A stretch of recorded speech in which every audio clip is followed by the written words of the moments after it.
में कई बार पूछा जा चुका है, इसलिए इस वीडियो को अंत तक जरूर देखें। हमारा क्वेश्चन है, सिविल प्रक्रिया संहिता 1908 के उदय, विकास, उद्देश्य, विशेषताओं पर प्रकाश डालिए। हम इसकी प्रस्तावना बता रहे हैं। सिविल प्रक्रिया संहिता भारत का एक महत्वपूर्ण कानून है। यह बताता है कि दीवानी मामलों में जैसे भूमि, मकान, संपत्ति, धन, अनुबंध आदि की सुनवाई अदालत में किस प्रकार होगी। इस संहिता का मुख्य उद्देश्य है लोगों को सरल, निष्पक्ष और शीघ्र न्याय दिलाना। यह संहिता 1 जनवरी 1909 को लागू हुई है।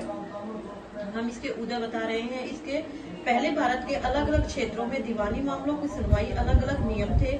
इसे लोगों को कठिनाई होती थी और न्याय देने में एक रूपता नहीं थी। इस कारण पूरे देश के लिए एक समान कानून बनाने की आवश्यकता महसूस हुई है।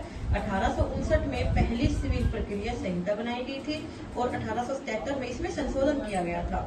1822 में नई संहिता लागू की गई है। अतः 1908 में वर्तमान सिविल प्रक्रिया संहिता बनाई गई है।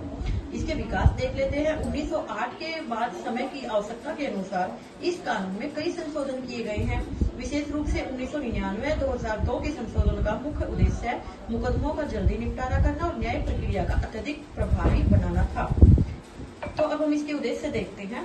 सिविल प्रक्रिया संहिता के कुछ उद्देश्य दिए गए हैं। पूरे भारत में एक समान न्याय प्रक्रिया लागू करना, दीवानी मामलों को शीघ्र और निष्पक्ष निर्णय करना, न्यायालय की कार्यवाही को सरल व्यवस्थित बनाना, सभी पक्षों को अपनी बात रखने का समान अवसर देना, मुकदमों में होने वाली अनावश्यक देरी को कम करना, लोगों को रास्ता और सुलभ न्याय उपलब्ध कराना।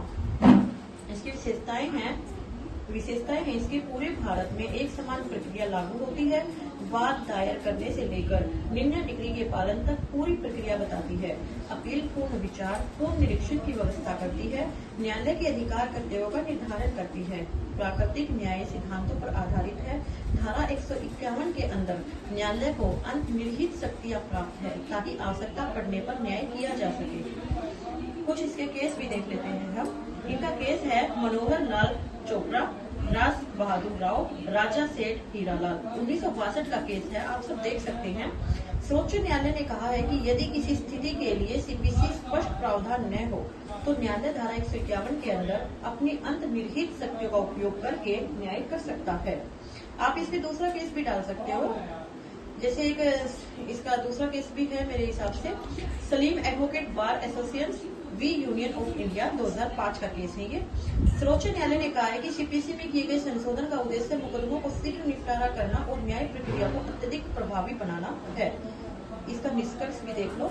सिविल प्रक्रिया संहिता 1908 भारत की दीवानी न्याय व्यवस्था का आधार है। ये न्यायालय में दीवानी मामलों की सुनवाई की पूरी प्रक्रिया निर्धारित करती है। अभी और सभी नागरिकों को सरल, निष्पक्ष और शीघ्र न्याय दिलाने का प्रयास करती है।